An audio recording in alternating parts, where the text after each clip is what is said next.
بسم اللہ الرحمن الرحیم ہوا شافی، خصوصاً بزرگان کے کان کی خشکی و خارش و درد۔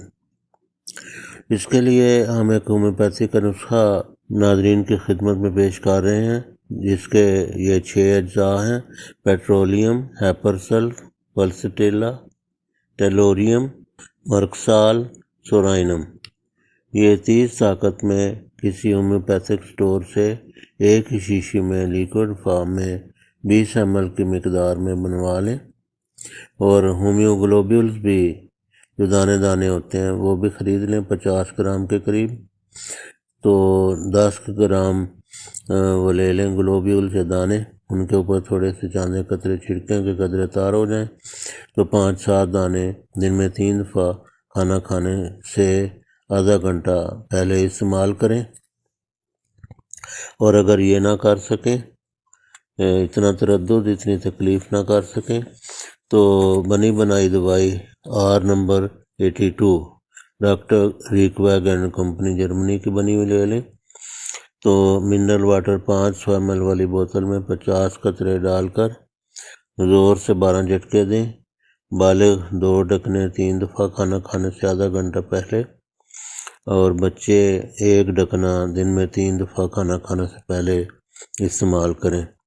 اور ڈالنے کے لیے، کان میں ڈالنے کے لیے میولن آئل 10 ml، اس میں اکیلا بھی ڈال سکتے ہیں، وہ بھی ٹھیک ہے، لیکن اگر اس میں R نمبر 82 کے صرف 2-4 قطرے ڈال لیں اور زور سے ہلا کر کان میں 3-4 مرتبہ ڈالیں تو پھر بہت فائدہ ہوگا۔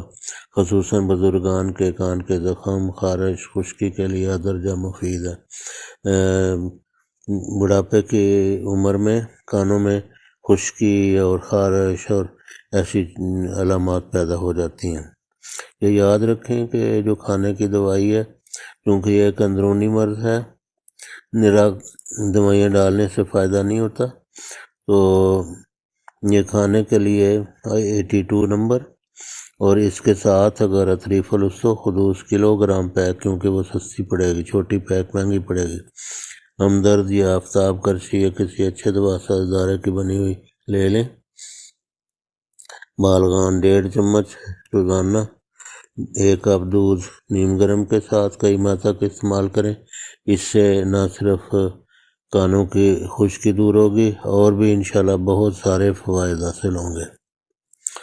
تو ایلوپیتھک ادویات مثلاً اینٹی الرجک یا اینٹی بائیوٹکس اور کارٹیسپورین، کیا اس کو کہتے ہیں، کارٹیزون کے مرکبات، ان سے تلوسہ پرہیز کریں، جیسے جینٹامائسین، نیومائسین، ہائیڈروکارٹیزون، یہ سب چیزیں ان سے پرہیز کریں۔ جو کانوں کے قطرے ہوتے ہیں، کارٹیسپورین ایئر ڈراپس، اوٹوسپورین ایئر ڈراپس، لیڈوکین، یا ایسی دوائیں جن میں نیومائسین، جینٹامائسین، جیسا کہ ہم کہہ چکے ہیں، پولی میکسین بی سلفیٹ وغیرہ، ان سے تلوسہ پرہیز کریں، خاص طور پر سیلف میڈیکیشن سے۔ اگر آپ نے ایلوپیتھی علاج کرانا ہو تو معالج کے نسخہ کے مطابق یہ ادویات استعمال کریں، خود معالج سے پرہیز کریں۔